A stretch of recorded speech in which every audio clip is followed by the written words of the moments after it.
Save money this summer with the wireless remote control electrical outlet switch from City. Affiliate link below.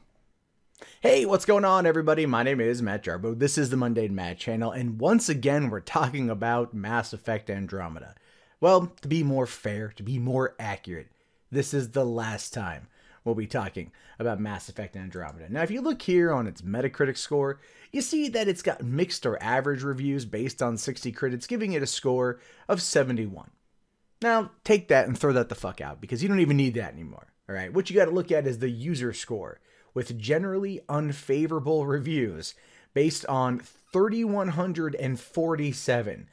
60 critics to 3,100 gamers. I'm gonna go with the gamers. I always go with the gamers. The game has not been received well, and EA knows it. BioWare Montreal knows it. That's one of the reasons why BioWare Montreal is pretty much closing down. And they're only giving us one more update on the game, saying here, Mass Effect Andromeda update from the studio. Since the release of Mass Effect Andromeda, we worked hard to address feedback from our community. From improving animations to expanding customization options, we look to respond to your concerns and build upon what you loved. Fortunately, the writing and a lot of the other stuff that was wrong with the game was never fully addressed. And, well, at this point now, it never will be. With each patch, you let us know we're headed in the right direction, and we're grateful to everyone who joined us on this journey. We're proud of what we created, and we hoped you enjoyed it as well. Based on those 3,100 user reviews on Metacritic, no, people didn't. People did not. Early in development, we tried to focus on Mass Effect Andromeda's story about the Pathfinder, the exploration of the Andromeda Galaxy, and the conflict with the Archon. The game was designed to further expand on the Pathfinder's journey through this new galaxy and story-based Apex multiplayer missions, and we will continue to tell stories in the Andromeda Galaxy through our upcoming comics and novels, including the fate of the Quarian Arc. So they understand that the game didn't do well, that the narrative structure of the game wasn't received well by people on really any side of any ideological coin. It was not received well. So they're trying to fix that by continuing forward with comics and novels. Why not just create a competent game and a competent narrative, and then just, maybe have the success you want through that, instead of trying to continue branching it out to those particular realms. And they're going into those markets, let's be realistic here, they're going into those markets simply because they're trying to capitalize on the fans in those genres and then bring them to the main story. It makes sense. Is it going to work? Probably not. Probably not. People have not wanted another Mass Effect game. I think some people said that they did. and then Andromeda just wasn't it. Also, because it wasn't a BioWare proper game. BioWare went off to go do Anthem, which looks pretty good, albeit a bit of a Mass Effect clone, kind of. But ultimately, BioWare Montreal felt just kind of like, not good enough. And the end result really backed that claim. It says here that our last update, 1.10, was the final update for Mass Effect Andromeda. There are no planned future patches for single-player or in-game story content. Now, that got me thinking. Wasn't there a season pass for this game? I mean, when it comes to EA and Origin and everything that they do, there are always over-the-top insane season passes. Well, no, actually. According to Polygon, back on January 9th, they said here, Andromeda will not feature a DLC season pass. When asked about it on Twitter, the BioWare general manager, Aaron Flynn, said no. And in a follow-up tweet, Flynn hinted that BioWare has plans for Andromeda when it comes to DLC. When asked about potential story add-ons or multiplayer DLC, Andromeda will include a multiplayer component, but BioWare hasn't revealed it yet. Flynn said, we'll talk more about it later. Well, and the reason why they probably did this was because hype for Mass Effect Andromeda at the time wasn't high. At the beginning of this year, nobody cared. All right, it was easier to make fun of it based upon some of the early stuff we had seen. The kind of, early gameplay footage looked uninspired. It looked just kind of drab. It didn't look or feel like what we had come to expect from Mass Effect 1, 2, and 3. And people just simply didn't like it.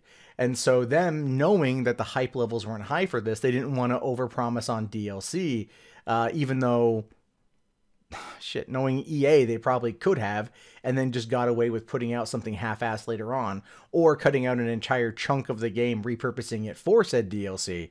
But no, I will say they made the smart play here. They did. It's unlike them to do this, but they did. They actually took the high road, so to speak.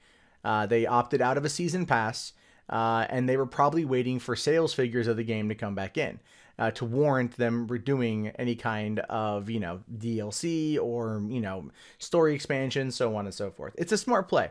It's a smart play because the game didn't work, and they know it didn't work, and they're just kind of washing their hands from it and moving on. Now, but the multiplayer apparently is where they're really trying to focus this, and you could tell that they were trying to focus more on multiplayer after Mass Effect 3. They know that that particular type of multiplayer style is actually pretty fun, I will fully admit that. But they probably figured they'd have more longevity, at least in terms of microtransactions or maybe multiplayer DLC, that they'd be able to seek a bit of money on from those who actually buy the game specifically for that aspect.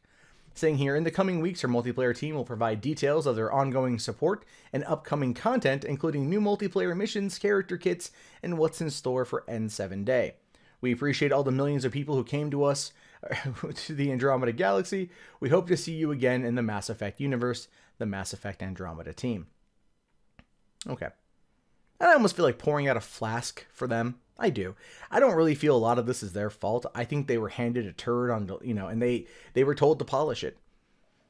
Yes, it's been 5 years since Mass Effect 3. Yes, it's been 5 years since that entire PR debacle that stemmed from that, oh my god, bad ending of Mass Effect 3. And when that was, in my opinion, one of the first times games journalists turned on gamers in terms of like selective outrage. Like, what do you mean you're mad at this game? You all a bunch of entitled pricks. And then, of course, from there came other, gamers versus journalists situations. But no, it feels like that was one of the very first times. And that in part had to do with the whole Jennifer Hepler thing from like about a month and a half earlier. Not even a month and a half, like a month earlier. So there was already animosity built against gamers, and they kind of took it out on Mass Effect, or people who were mad at the Mass Effect ending. That's my take on it. But that being said, that 5 years ago, that event 5 years ago, really, really damaged the Mass Effect brand to the point of where people just didn't care anymore. And I know that they supposedly made a Mass Effect animated movie, and that is what they should have focused on. They should have taken the idea of Mass Effect, which is cool as hell. BioWare did a great job on the first couple games. Mass Effect 1 is fantastic. Number 2, I think, beats number 1. Number 3 was overproduced, and that was EA. That was EA coming in and doing what EA does, destroying franchises. And this, of course, is definitely a byproduct of that. If they want to reestablish the love of Mass Effect with fans, and reestablish and rekindle that relationship, what they need to do is, yes, focus on story-based DLC. Or just put out a movie. Don't do comics, don't do novels. Do an animated movie. Do that movie. I think it probably does exist. Do a live action movie. Put the money up, put it out there, build up the hype that way. Or do a TV series via Netflix. Do it CG. Do those kind of stories. Reinvigorate the fan base in that fashion. Show that you can tell competent stories through an artistic, visual, animated, or live action medium. And they will come back. Gamers will come back because they'll have something they can look at and go, they get it. They know where they went wrong, and they're giving us something that we can sink our teeth into. But a video game response, or another video game, was not the right answer. One that was plagued with just horrible facial animations going into it was not the right answer. They screwed up, and now BioWare Montreal is basically gone. And no one is crying. No one is crying for this game. No one is sitting there going, please, no. Yeah, how do you do it? You're tearing me apart. No one's doing that. Because of the actions of the company, because of the response of the games journalists 5 years ago, because there is a deep-seated animosity. And maybe Mass Effect Andromeda had to come out and just be that next iteration that gets just completely crapped on in order for it to come back stronger down the road. And maybe that's what they were looking at. But you could tell that by not having BioWare proper work on this, they didn't care. They just wanted to put something out and hope that it did well. Well, it didn't.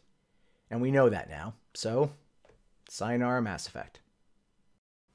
Well, gang, that wraps up this video. Be sure to leave your thoughts below in the comments, as I love to read them. Also, if you guys want to support the channel, links below in the video description. We have Patreon, PayPal, Amazon affiliate in the beginning of the video, as well as Bitcoin now. During the apocalypse, anything helps.